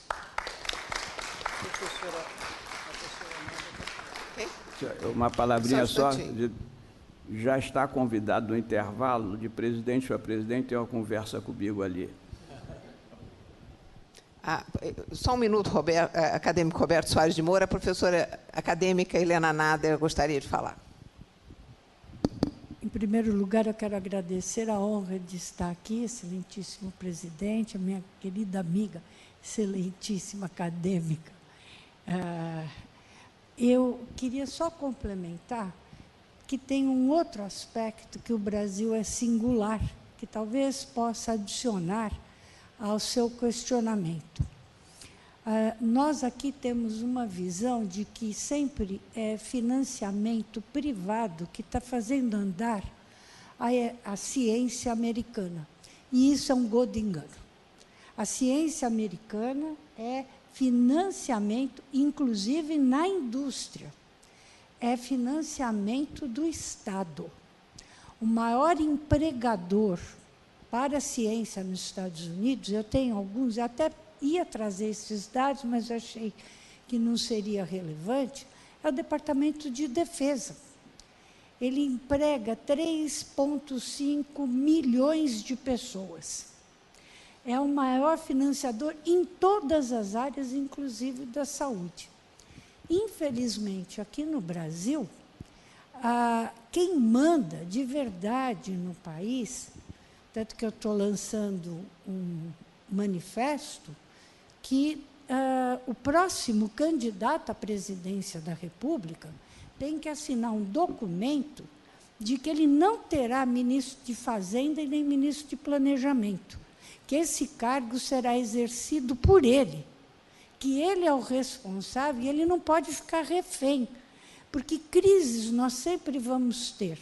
E nós viramos reféns, infelizmente, e o senhor pode olhar, infelizmente, entram diferentes presidentes, mas são sempre os mesmos nomes das mesmas escolas, aonde educação e ciência não fazem parte no desenvolvimento. E, curiosamente, todos eles formados nas melhores escolas aqui deste país e com pós-doutorado nas melhores universidades do exterior. Então, nós temos um problema que a falta de percepção do Estado é muito grande, e na hora de fazer corte, também isso eu queria trazer para pensar, o senhor pode olhar, o senhor ouviu a declaração e os cortes que foram feitos nas universidades, no funcionalismo, como se nós tivéssemos uma grande máquina. A França tem muito mais funcionário público que o Brasil e é um país muito menor. Não teve corte de banco. Então, o empresário, nos Estados Unidos, quem fomenta também a inovação é o Estado, porque a inovação é capital de risco, pode ou não dar certo. Aqui, do momento que o senhor deixa juros e fica brincando nessa ciranda financeira e o lucro é certo, qual é o empresário? Todos querem investir. Tem um movimento, que na verdade não é movimento, como é o MEI? MEI, mobilização dos empresários pela inovação. São pessoas altamente qualificadas, só que o risco, e muito do porquê que eles não usam a lei do bem, é que eles não sabem se vão poder pagar o que foi retirado. Então, é um problema grave, e, para encerrar, eu gostei muito da sua fala.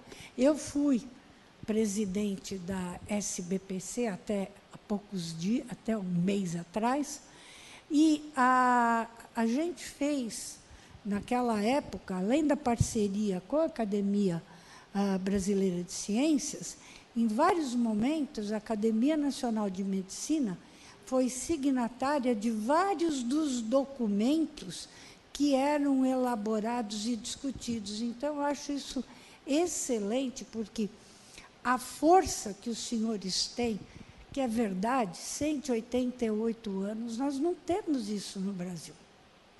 Não existe. A nossa universidade mais jovem tem 100 anos, mais velha tem 100 anos. E, além disso, desculpe a brincadeira, eu tenho um pouco, às vezes, da informalidade, mas vocês cuidam de todos. Tem uma coisa que todo mundo tem medo da doença. E quem é que cuida de doente é esta casa. Nós podemos fazer ciência, mas é verdade, a força da Academia Nacional de Medicina é muito grande. Ela precisa realmente se posicionar contra o que está acontecendo com a educação e com a ciência brasileira, que vai ficar irreversível. Eu vou trazer alguns dados que eu vou mostrar, que seriam os gargalos. Para construir, levou muitos anos. Começa, né? Por que a saúde é tão bem? Porque teve um Instituto Oswaldo Cruz. Por que nós respondemos a Zika? Porque existiu o Instituto Oswaldo Cruz. São 100 anos, 110, né, agora. Então, tem uma história, as coisas não acontecem. E para destruir é muito rápido. E o que a Eliette colocou é muito grave. As universidades públicas brasileiras, federais e estaduais, vão entrar numa crise irreversível, e aí o Brasil não vai conseguir mais nada, e a medicina brasileira é a medicina de ponta. Também eu trouxe alguns dados que eu vou mostrar. Então, eu agradeço e peço desculpa por ter me excedido.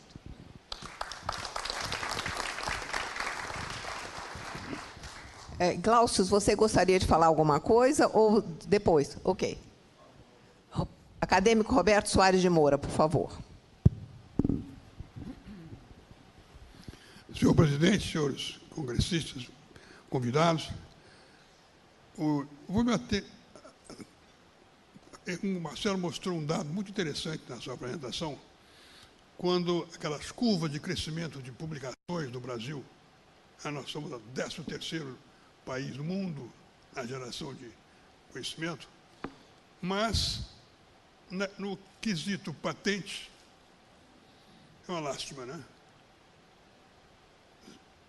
Nós estamos numa posição praticamente nem deveria ser dito aqui. Eu sempre falei isso.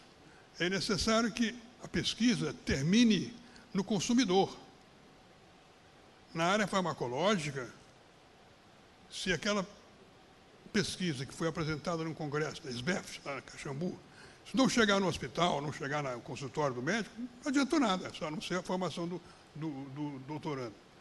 Então, eu acho que o Brasil precisa de fazer desenvolver uma política de incentivar a inovação agressivamente.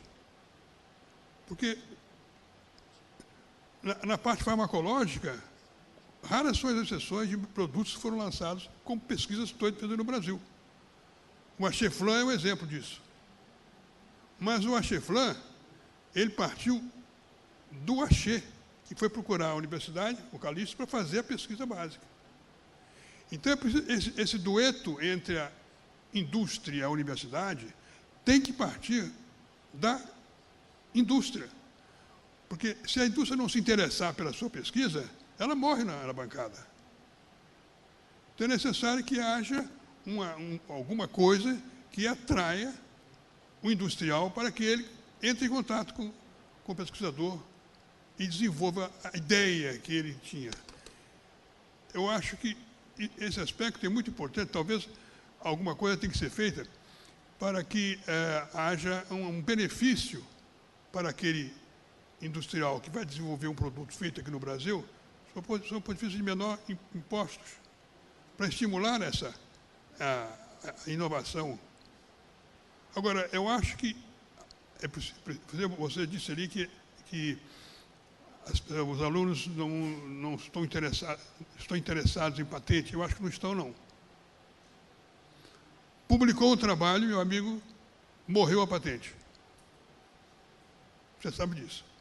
Então, há uma incompatibilidade entre o relatório do aluno de pós-graduação interno com a publicação. Se ele publicar, o INPI não vai liberar. Mas como há uma pressão muito grande por parte do CNPq e da CAPES para que haja publicação, isso é ruim, na área farmacológica nós perdemos todas as ideias. Eu vejo meus alunos questionando isso. Professor, eu tenho que apresentar um relatório para a CAPES, eu tenho que apresentar um relatório para o CNPq, se eu não publicar, eu perco a minha bolsa. Eu falei, espera um pouco, não, ele não espera. Então, eu acho que nós temos que pensar um pouquinho na chegada do conhecimento que começou na bancada até na farmácia, no hospital, no consultório médico. Isso está faltando por parte da CAPES e CNPq.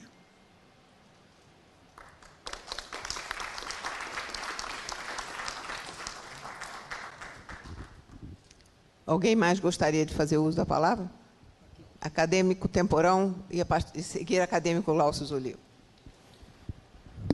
Muito boa tarde, senhor presidente, queridos acadêmicos, ilustres convidados, sejam muito bem-vindos.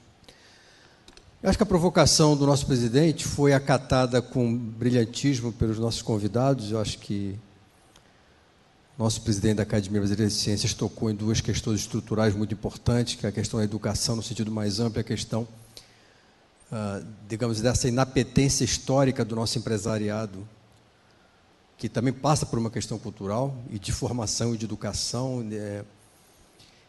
Então, eu vejo que aqui nós temos um duplo desafio. De um lado, nós temos uma questão conjuntural, porque estamos vivendo dentro de um governo, sob o jugo de um governo de exceção. A última vez que o Brasil viveu um governo de exceção foi na ditadura militar. Nós estamos vivendo agora de um grupo político que se apossou do poder e que, na verdade, não tem um projeto para o país, tem um projeto de se manter de toda maneira no poder. Não há dinheiro para a ciência, não há dinheiro para a saúde, para a educação, mas há dinheiro para distribuir benesses para a base de deputados que sustentam esse grupo que está no poder. Então, a nossa tarefa histórica é tirar esse grupo do poder, derrotá-los, né? Mas, ao mesmo tempo, nós temos que dar conta de reabrir a UERJ, pagar os bolsistas. Quer dizer, então, essa questão emergencial, acho que nós estamos fazendo o que é possível fazer, né? Eu tenho acompanhado manifestos, esta casa se juntou à área de ciência e tecnologia, tem trabalhado muito bem, artigos na grande imprensa, utilização das redes sociais, reuniões com parlamentares que são aliados e que nos ajudam, é o que tem que ser feito. Agora, nós temos que pensar em 2018, e aí vai ser fundamental, e eu imagino que isso está na agenda da SBPC e de outras entidades, né, a construção de uma plataforma para o futuro da ciência brasileira, que tente enfrentar com coragem não apenas as questões que nós estamos vivendo agora, mas também o que fazer, o que pensar para que as novas gerações, que o futuro desse país possa contar com um modelo de desenvolvimento, uma visão de sociedade a ser construída, onde a ciência tem um papel central. É um gigantesco desafio, mas não tem jeito. Nós vamos ter que dar conta do conjuntural e trabalhar, e aí eu tenho certeza que a Academia Nacional de Medicina está e estará junto para pensar esse projeto para o futuro do Brasil. Obrigado, senhor presidente. Acadêmico Glaucio Oliva, por favor. Boa tarde a todos, excelentíssimo presidente, caro amigo Jorge Alberto, Eliette, obrigado pelo convite de estar aqui com vocês. Jorge, você toca num aspecto que certamente a gente precisa aprender com a história. Se a gente olha a história de 50 anos da ciência brasileira, nós, apesar de todos os governos, a ciência brasileira sempre cresceu, né? Isso é um certo paradoxo, porque nós vivemos também momentos de dificuldade, a década perdida de 90, a grande crise do petróleo ainda na década de 70, o grande problema da dívida dos anos 80, e mesmo assim a ciência brasileira cresceu ao longo desse período. E isso parte é fruto do que eu entendo, né, como sendo o contrato social entre ciência e sociedade, que vigiu ao longo do século XX de forma mais ou menos tranquila, que era um contrato simples. A sociedade acreditava que a ciência ia resolver os seus grandes problemas, e os fatos assim o demonstraram. As grandes transformações em saúde, em grande parte, são resultado do conhecimento, medicamentos, antibióticos, tecnologia, e isso tem impactos diretos na vida das pessoas. E as pessoas acreditavam que dar dinheiro para a ciência era a melhor maneira de garantir o futuro. Século XXI, e a gente assiste a sociedade não acreditar mais nisso, diretamente. Não é mais uma coisa implícita, que não precisava ser conquistada diante da sociedade, né? E hoje a gente vive essa situação. Quer dizer, você, na década de 60, ter um político em São Paulo, Carvalho Pinto, que decide fazer valer uma decisão da Assembleia Legislativa do Estado de São Paulo, de 1948, liderada por um grande físico comunista, Mário Schemberg, que liberou essa proposta na Assembleia Legislativa para criar a FAPESP. Passaram 14 anos e não havia sido criada. Ele cria, com o apoio de um outro acadêmico, aliás, grande músico, Paulo Vanzolini, que escreve o Estatuto da FAPESP, em 1962, leva isso ao governador, Carvalho Pinto, que toma a decisão estratégica. Ele diz o seguinte: demorou 14 anos, eu vou pegar o dinheiro que devia ter pago ao longo desses 14 anos e botar na conta, e isso passa a ser um fundo. Quer dizer, isso eram decisões de pessoas que não diretamente ligadas à ciência, mas que acreditavam na ciência. A Segunda Guerra Mundial tinha feito uma transformação, só acabou por causa da ciência. Isso é que levou o almirante Álvaro Alberto a conseguir apoio, com o apoio dessa academia, com o apoio da Academia Brasileira de Ciências, propor a criação do CNPq. Então, o desconhecimento, a falta de informação, garantia esse contrato social entre ciência e sociedade.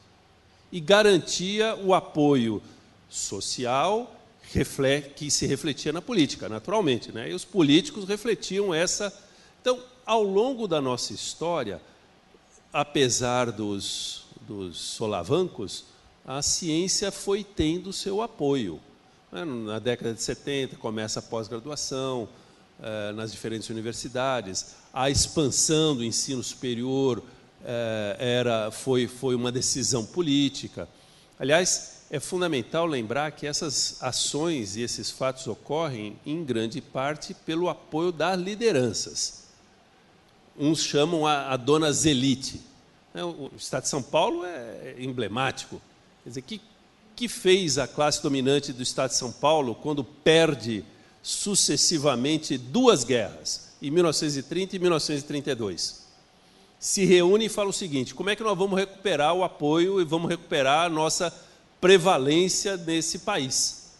E a resposta vem em 1934, quando foi a elite do Estado de São Paulo que decide criar uma universidade, escreve embaixo do logo da Universidade de São Paulo, em latim, Scientia Vinces, pela ciência venceremos. Quer dizer, esse apoio das lideranças para a ciência está perdido hoje. Não é mais take it for granted. Quer dizer, nós não o temos mais porque ele é nosso direito. Então, ele tem que ser reconquistado. Nós temos que reconquistar o nosso espaço diante da sociedade e, evidentemente, isso vai se refletir posteriormente na política. Aliás, isso é um outro fenômeno. Nós temos quadros políticos hoje muito inferiores, eu imagino. Quer dizer, nós tivemos ministros do planejamento da direita e da esquerda inteligentes no passado. Quer dizer, podemos discordar de Antônio Delfim Neto, mas é inteligente, aliás, muito inteligente. Podemos discordar de Mário Henrique Simonsen, mas é muito inteligente. Mas é difícil hoje a gente conseguir identificar no cenário político, né, lideranças claramente comprometidas com o conhecimento. E, por outro lado, a gente observa outros grupos, e voltando ao tema político, que o acadêmico Temporão acabou de levantar, que me parece ser central, que se organizam. Quer dizer, hoje é muito fácil você discutir que é importante você bloquear uma cartilha que fale sobre diversidade sexual numa bancada religiosa, ou discutir ou propor que a gente deva retomar o ensino criacionista nas escolas ou que deva acabar com uma universidade de integração latino-americana. Ou que vai se discutir o Código Florestal e a bancada ruralista consiga introduzir, né, modificações. São grupos que se organizaram. A classe, se é que podemos chamar de classe científica, né, jamais se organizou nesse cenário. Na última campanha presidencial, não teve um debate em que o tema ciência e inovação esteve presente. Não tinha e eu fiz questão de procurar isso, na época estava ainda no CNPq, não tinha um programa de governo de nenhum dos candidatos que dedicasse mais do que uma linha para falar sobre ciência. E, em geral, numa frase genérica: devemos apoiar a inovação no Brasil. Pronto, ponto final, como se isso fosse um dom. Então, nós temos que reconquistar esse espaço. E isso, acho que, bem lembrado pela professora Helena Nader, a área médica tem um papel fundamental. Não é só no Brasil, não, é no mundo inteiro. Porque a primeira coisa que as pessoas sofrem é com a saúde. E com a doença. E com a doença que se renova, porque não adianta dizer que penicilina é ótimo para acabar com qualquer infecção microbiana. Já foi, agora temos outras, e que temos que lutar contra essas outras, e acho que assim, a preocupação é fundamental da gente conseguir conquistar novamente o apoio da sociedade. Sem isso, vai entrar ano, vai sair ano, vai quebrar o ERJ, vai acabar o CNPq, e a gente não vai assistir. Isso já aconteceu, esse filme já passou com a educação. Não é? A educação pública brasileira, da qual a grande maioria de nós deve ter sido aqui beneficiário, e estudado em escolas públicas de qualidade, quando foi expandida e perdeu qualidade, não houve uma grande grita nacional, né? Eu acho que isso vai acontecer com a universidade pública em breve. A doutora Eliette acabou de citar. Muitas escolas privadas estão atraindo os alunos das lideranças, das elites, com qualidade, inclusive, não é mais os 75% que nós falamos hoje que vão... Com bolsa, inclusive. Com bolsas, claro. E cobrando R$10.000 a mensalidade para uma escola de medicina. Como, por exemplo, o Einstein está programando se fazer, ou o que o INSPER faz em São Paulo para a escola de engenharia. Cobra caro de quem pode pagar e dá bolsas boas para alunos talentosos, porque são importantes tê-los também dentro dos quadros.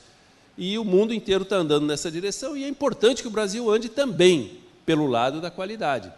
Mas o que não pode é a liderança nacional esquecer, né, de que, ok, eu salvo meus filhos para a universidade privada, e esquecer que é na universidade pública que se faz pesquisa, e que sem pesquisa nós somos fadados a sermos consumidores do resto do mundo. E quero que vocês reflitam comigo. Isso interessa às grandes nações, sem nenhum xenofobismo, sem nenhum sentimento anti-americano e absurdamente nada a ver com bolivarianismo. Mas ter o Brasil como um grande produtor de commodities é interessante, né? Se nós continuarmos nessa trajetória, vamos continuar produzindo grãos, que são commodities com agregado tecnológico, minérios, que são agregados com tecnologia, petróleo, e vamos continuar produzindo isso. Mas será que é isso que nós precisamos para os 200 milhões de brasileiros? Não vai ser assim. Hoje, o campo emprega, os 15% dos brasileiros vivem no campo. 85% dos brasileiros vivem nas cidades, e nas cidades eles precisam de emprego. E não dá só para fazer emprego com restaurante e cabeleireiro, nos serviços. Nós precisamos de indústria nesse país. E se não tivermos pesquisa, conhecimento e desenvolvimento, não vai ter indústria. Bom, desculpa, me alonguei. Obrigado.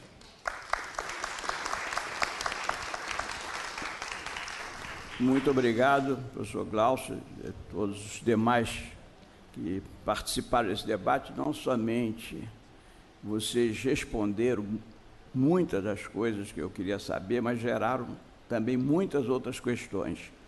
Mas, principalmente, que é do meu temperamento, tudo que eu penso, procurar transformar em ação. E eu trago para esta casa aqui essa minha maneira de ser. E o que foi dito aqui hoje me inspirou muito, e vamos conversar já dentro de 5 minutos, e já convidei o Heitor Eliette aqui e outras pessoas, mas vamos conversar nós dois ali também, de que maneira podemos transformar essas reflexões e essas constatações em ações reais. Como dizia o acadêmico Roberto Soares de Moura, não adianta nada também no plano da pesquisa se ela, no final, não chega para quem essa pesquisa é feita. A pesquisa não é feita para o deleite intelectual do pesquisador. Ele tem um objetivo, que é a melhoria da sociedade. Então, vamos ver de que maneira podemos nos juntar e realmente as academias, a Sociedade Brasileira de Progresso e Ciência, as instituições que estão aqui, elas têm um poder enorme, mas juntos, sozinhos, não tem poder nenhum. Somos um grupo de sábios que ficamos reclamando ou propondo ideias fantásticas e vamos embora e esquecemos tudo aquilo que falamos.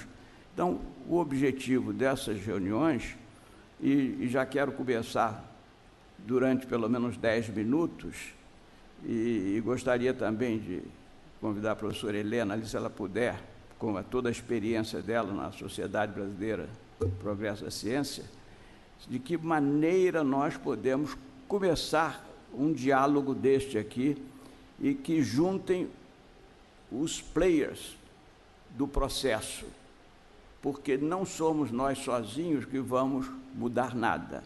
Agora, se nós juntarmos, como disse o Glaucio ali, se nós nos juntarmos, eu acho que realmente aí passamos a ter poder, porque o nosso poder no momento ele é virtual, porque ele é individual, mas ele pode ser um poder real na medida em que eles juntem, né, os stakeholders deste processo. E eu acho que nós temos essa obrigação.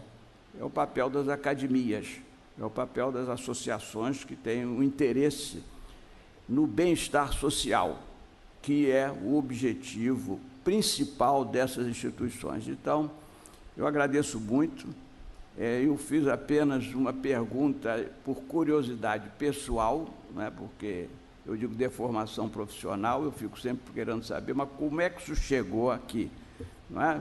Nada apareceu do nada, senão é criacionismo. Como eu não acredito no criacionismo, eu não acho que isso foi criado do nada. Isso tem uma história e todos aqui deram uma contribuição para essa história, mas para começar, e eu acho que nós temos que assumir esse compromisso.